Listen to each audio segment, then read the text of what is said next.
لله رب العالمين والعاقبة للمتقين والصلاة والسلام على رسوله الكريم. أعوذ بالله من الشيطان الرجيم. بسم الله الرحمن الرحيم. ولا تحسبن الذين قتلوا في سبيل الله أموات بل أحياء عند ربهم يرزقون فرحين بما آتاهم الله من فضله ويستبشرون الذين يلحقوا بهم من خلفهم ألا خوف عليهم ولا هم يحزنون. وقال الله تبارك وتعالى في موضع آخر يريدون أن يطفئوا نور الله بأفواههم والله متم نوره ولو كره الكافرون. هو الذي أرسل رسوله بالهدى ودين الحق ليظهره على الدين كله ولو كره المشركون. محترم جناب اکبر علی صاحب سیکرٹری حلقہ جماعت اسلامی ہند کرناٹک، محترم مولانا انور بادشاہ پوری صاحب ناظم علاقہ رائچور، محترم امیر مقامی حسین صاحب اور دیگر برادران اسلام، بزرگوں، دوستوں اور جماعت میں ایک اہم عنوان کے تحت ہم نے تفصیل کے ساتھ فلسطین کی صورتحال کو سماعت فرمایا ہے۔ ویسے مجھے بھی اسی عنوان پر اظہار خیال کرنا ہے، لیکن اچانک عنوان میں ایک تبدیلی لائی گئی ہے۔ میں کوشش کروں گا ان حالات میں کچھ ایسی باتیں جو میرے اور آپ کے لیے رہنمائی کا باعث ہو سکتے ہیں۔ محترم حاضرین، اس وقت فلسطین اور اسرائیل کے بیچ میں جو جنگ چل رہی ہے وہ صرف دو ملک کے درمیان میں نہیں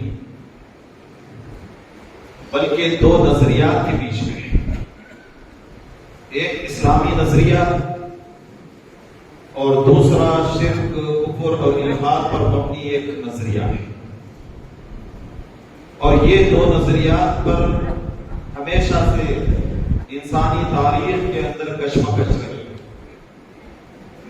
اگر آپ حضرت آدم علیہ السلام سے لے کر حضور اقدس صلی اللہ علیہ وسلم تک اسلامی تاریخ کا مطالعہ کرتے ہیں تو یہ دونوں نظریات ہمیشہ سے آپس میں ایک دوسرے کے مقابلے میں رہے۔ حابیل اور قابیل کے بارے میں آپ جانتے ہیں، یہ پہلا قتل تھا جہاں قابیل نے حابیل کو قتل کیا۔ گویا دو نظریے تھے، دو تصور تھے، ایک حق پر مبنی، دوسرا ناحق پر مبنی، اور یہ قتل و غارت گری ہمیشہ سے ہوتی رہی ہے۔ اب یہاں فلسطین اور اسرائیل کے بیچ میں، اسرائیل تو ویسے بھی ایک ناجائز ملک ہے، وہ بھی فلسطین ہی کا ایک حصہ ہے جس کو مجھے اور آپ کو سمجھنا ہے۔ یہ ایک طرف دنیا کی بدترین قوم ہے جو جابر ہے، ظالم ہے، قاتل ہے، جس کی تاریخ، جس کی گمراہیوں کی، جس کی برائیوں کی، جس کے ظلم اور تشدد کی، جس کے انسانیت دشمنی کی ایک بڑی تاریخ ہے، اور دوسری طرف جو لوگ ہیں وہ مظلوم ہیں، نہتے ہیں، لیکن وہ اللہ کے لیے، اللہ کی خاطر اپنی زندگیاں نچھاور کر رہے ہیں۔ فلسطین کے مجاہدین اگر چاہتے ہیں مجھ سے اور آپ سے بڑھ کر پوری دنیا کے کونے کونے میں عیش و آرام کی زندگی کر سکتے ہیں، لیکن للہ، اللہ کے لیے، اللہ کے وعدے کے تکمیل کے لیے، نبی کریم صلی اللہ علیہ وسلم کی جو خوشخبری دی گئی تھی اس کی تکمیل کے لیے وہ آج کیا ہے، کفر کے خلاف، شرک کے خلاف، الحاد کے خلاف کمر بستہ ہے۔